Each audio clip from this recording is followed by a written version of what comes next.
Kelly Addison, and I'm the Development Director here at the Women's Shelter of South Texas. My name is Sammy Ramon, and I am the Development Coordinator for the Women's Shelter of South Texas. My name is Linda Duenas, and I am the Battering Intervention and Prevention Program Director, BIP Program Director.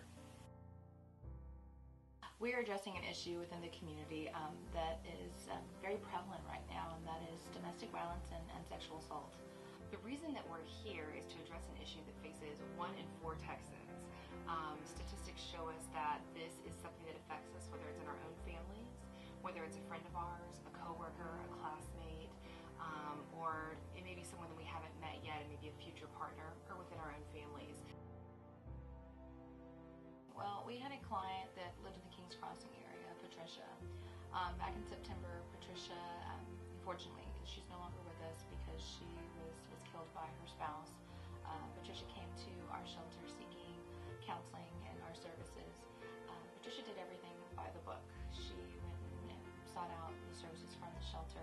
She talked to a legal advocate. She had a protection order that was placed on her spouse. However, Patricia decided that she wasn't going to be the one to leave her home, although she was advised.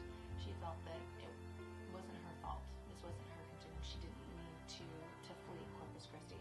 She went back to her home, as she rightfully should, and unfortunately her husband followed, and he ended her life and then ended his own. The murders that happened at the end of September, early October 2014 really brought to light one of the stereotypes and some of the victim blaming that happens for victims of domestic violence.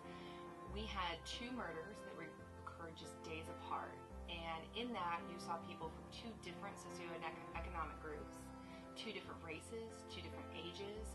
You had a variety of factors, yet the same underlying issue existed: domestic violence. All of the programs that we provide for victims are free. Last year we served 2,667 adults and children. Of those served last year, 1,200 of those were children.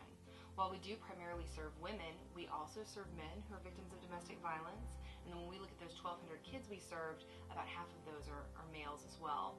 Well, my program is really unique. I think a lot of people are not aware that the Women's Shelter offers any type of services to the offenders of domestic violence. And it's really important that we do support this program, because if you do not provide intervention and services and funding and resources into these offenders, then you might as well keep on building those women's shelters over and over, because you have to deal with the root cause, and that's the men that are offending.